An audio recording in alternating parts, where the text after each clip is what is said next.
strikes on 3 of Iran's nuclear facilities last weekend. U.S. strikes on key Iranian nuclear facilities degraded those sites but did not destroy them. जमहूरियत इस्लामी इस 12 दिन की जंग में कौन जीता कौन हारा ये एक बहुत बड़ा डिबेट है, लेकिन इसराइल ने यही टाइम क्यों चुना ईरान पर वार करने के लिए। ईरान और इसराइल के बीच पिछले 3-4 डेकेड से ये शेडो वॉर चल रहा है और ईरान ने कई बार अपने एलाइज के जरिए इसराइल पर हमला भी किया है।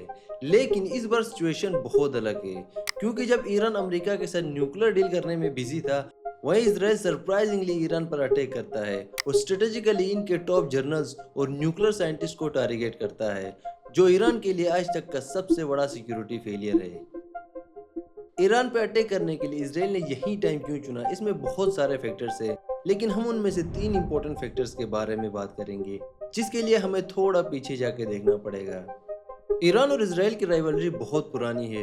इनके रूट्स हमें 1979 की इस्लामिक रिवॉल्यूशन में देखने को मिलते हैं और इसराइल हमेशा से कहता आ रहा है कि वो ईरान को न्यूक्लियर वेपन नहीं बनाने देगा, क्योंकि ये उसके एग्जिस्टेंस के लिए खतरा है और ईरान के न्यूक्लियर प्रोग्राम को खत्म करना नेतन्याहू का एक पर्सनल गोल रहा है। और वहीं दूसरी तरफ ईरान सफाई देते देते थक चुका है कि वो अपना nuclear programme peacefully energy purposes के लिए यूज कर रहा है। अगर आपको मालूम हो तो नेतन्याहू ने यूएन जनरल असेंबली में ये बम का कार्टून दिखाते हुए ये कहा था, In the case of Iran's nuclear plans to build a bomb, this bomb has to be filled with enough enriched uranium, and Iran has to go through 3 stages.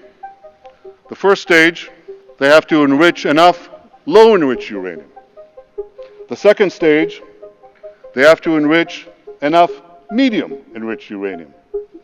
And the third stage and final stage, they have to enrich enough high enriched uranium for the first bomb. और वहीं दूसरी तरफ वो Iran के अंदर अपने drone smuggle करता है, अपने एजेंट्स को एक्टिव करता है और न जाने क्या क्या। और इनके एजेंट्स ईरान के अंदर इतने एक्टिव हैं कि उनको ईरान के हर मिलिट्री लोकेशन का पता था, जो हमें रिसेंट अटैक में देखने को मिला।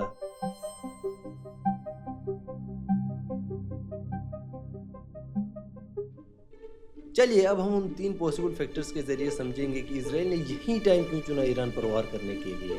इसमें पहला पॉसिबल फैक्टर है न्यूक्लियर जस्टिफिकेशन। इसराइल का ईरान पर अटैक करने का एक मेन जस्टिफिकेशन ये है कि ईरान अपने न्यूक्लियर प्रोग्राम का इस्तेमाल न्यूक्लियर वेपन्स बनाने में कर रहा है। If not stopped, Iran could produce a nuclear weapon in a very short time. It could be a year, it could be within a few months, less than a year. This is a clear and present danger to Israel's very survival.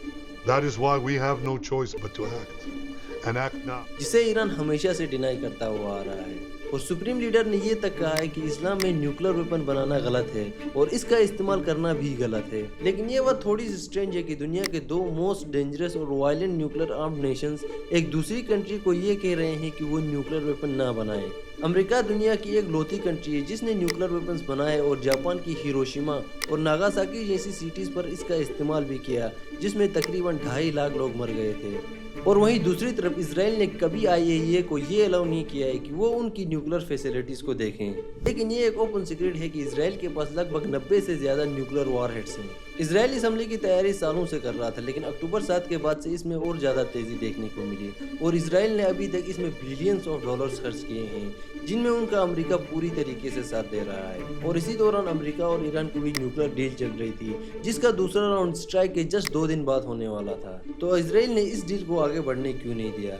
अगर हम थोड़ा पीछे जाके देखें तो मार्च में ही US ने Iran की न्यूक्लियर कैपेबिलिटीज को लेकर ये Supreme Leader Khamenei has not authorized the nuclear weapons program that he suspended in 2003. लेकिन 12 जून स्ट्राइक के जस्ट 1 दिन पहले यूएन वॉचडॉग्स ये कहते हैं ईरान अपने इंटरनेशनल न्यूक्लियर सेफगार्ड्स की कमिटमेंट्स को फॉलो नहीं कर रहा है।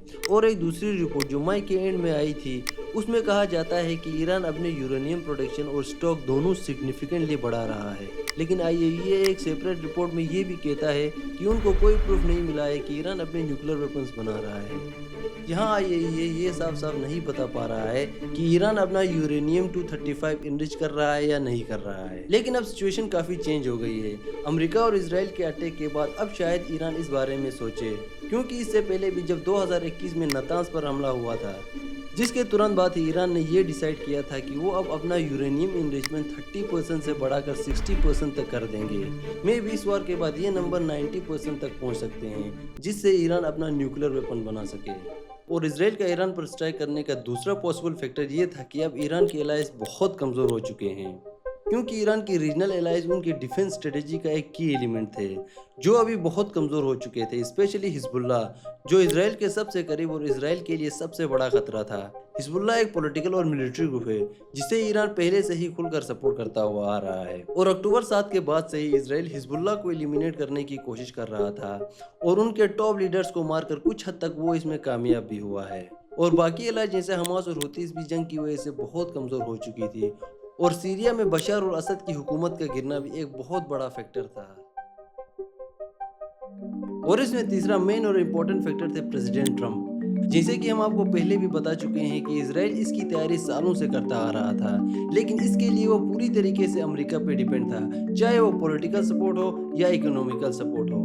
लेकिन इससे पहले किसी भी यूएस प्रेसिडेंट ने इसराइल को ग्रीन सिग्नल नहीं दिया था कि वो ईरान पर अटैक करे, लेकिन प्रेसिडेंट ट्रम्प के टाइम पे ये होता है। कैसे पता नहीं, क्योंकि ट्रम्प स्ट्राइक के जस्ट एक दिन पहले कहते हैं कि वो ईरान के साथ न्यूक्लियर टॉक्स जारी रखना चाहते हैं। Look, I want to have an agreement with Iran. लेकिन स्ट्राइक के जस्ट बाद ट्रम्प का बयान बिल्कुल चेंज हो जाता है।